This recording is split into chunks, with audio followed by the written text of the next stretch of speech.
I'm speaking at the DBE Data Summit 2024 today. DBE is the Department of Basic Education here in South Africa. And the whole topic revolves around collecting student data and analyzing that data to determine issues, to determine problems, and to fix those problems.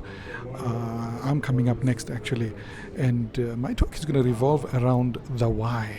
Not so much the what and the how, but the why. Why are we doing all this? All this technology, all this effort, all this data. Obviously, there must be a reason for it. There must be a reason why we are doing all this, because it's hard work.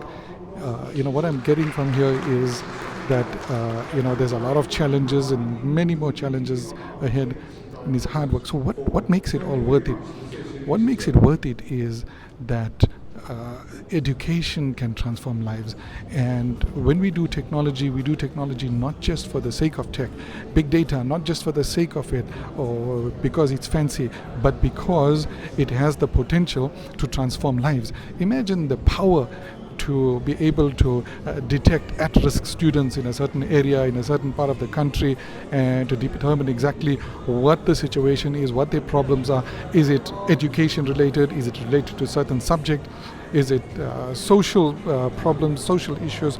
It could be so many things. Now, to have that power to be able to determine this by looking at data is just power in your hands. And I have personal experiences with that at IT Varsity, having run IT Varsity all these years, where data, even the lack of data, has shown us so much and has told us so many stories. And I'll give you an example, which I'm going to speak about. So there was this one young lady who was on a bursary in one of the townships in Johannesburg, and she was studying with us. And she was working like clockwork. I mean, she was doing so well. Every day at a certain time, 9 o'clock in the morning, she logged in, completed her work, section after section, submitted her assessments, done. And then one day, and we monitor all this, my success mentors monitor all this. We monitor the data on the back end, what's going on. And then one day, suddenly, her data feed stopped completely, dead stop. What happened? We don't know. She stopped logging in, stopped doing any work. 1 day, 2 days, 3 days, became a week, 2 weeks. We became concerned. So we tracked down a student that was in that vicinity, in that area, and we asked her to go and find out what happened to this girl. Why is she not logging in? She was doing so well.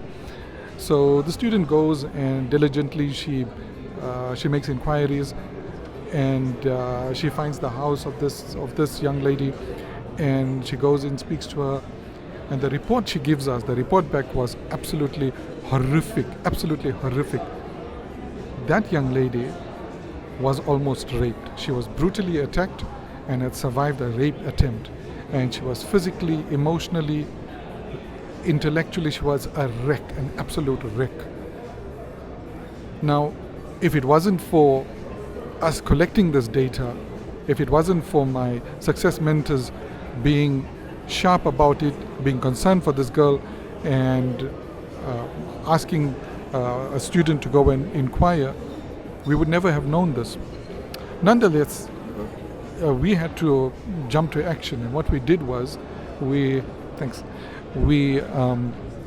arranged for some counseling for her, and within a few weeks we got her back on track.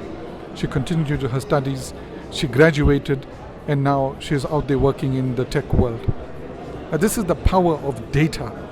This is the power of collecting this data and listening to the stories this data is telling us. And this is what I want to impress on my colleagues here today. I'll be with you in a minute. I want to impress on them that I know there are going to be challenges, but embrace those challenges, because we are making lives here. We are changing lives. And the whole objective, the ultimate aim and objective is this. And I'll tell you a story, right? When I first started my business, IT Varsity, and we opened registrations, this old woman came along with her young daughter, and she had in her hand a handkerchief that was tied up in a bundle. And she came, she sat in front of me, She opened up that bundle, and when she opened it, I got the shock of my life. There was wads and wads of notes in there, money notes. So she said to me, I've been collecting this money since this child was in preschool, and today I am giving it all to you so that you make something of her. And she said something in isiZulu. She said, "Nkunzi Isematholeni, Nkunzi Isematholeni." The calf is among, the bull is among the calves.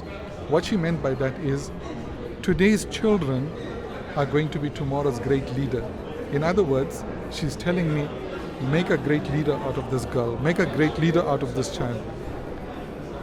And I was like, holy moly.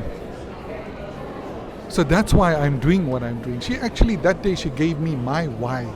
Why am I running this business? Why am I doing what I do? She handed that to me. So her advice wasn't just for her child, it was for me. And it was to remind me why I am doing this and why I should be doing this. And so we took in that young lady, we trained her up and put her into a job position, and that was great. But that lesson stuck with me since then. And ever since then, whenever we introduce any course in our curriculum, the first question we ask, is this going to be transformative for my learners? Is it going to make that calf into a bull? Is it going to make this young, inexperienced child into tomorrow's tech leader? If we introduce any new technology, AI, big data, we're building our system called Caitlin. What is the whole objective? The whole objective is this, that how do we transform lives? How do we transform people? How do we transform lives? And that's what we aim for, that's what we are after. And I'll give you one more example, and I have to get going because my talk is coming up.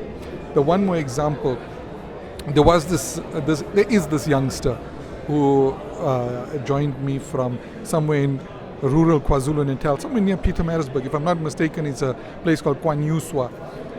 And he really wanted to get in the tech world. So he came up to me, he said he wanted to study, but he'll work to pay off his fees. So I said, okay, you can study with us, let's get going. He studied, he joined my tech team, he was doing some development work for us. And one day I was traveling, a couple of years afterwards, I was traveling, he calls me up.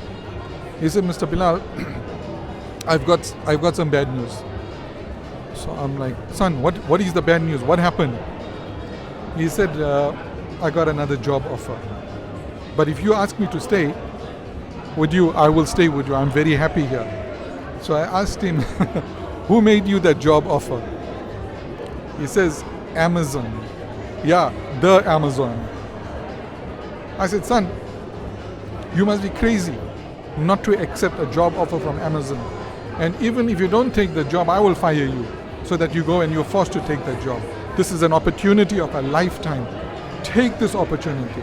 He took it, and today he's working for them. Shy young kid came into my college, not sure about himself, not certain. Today he's a developer for Amazon. And so I'm going to end my talk today with three things. There's three things that we need to do for our students. One is we need to instill in them a love for learning.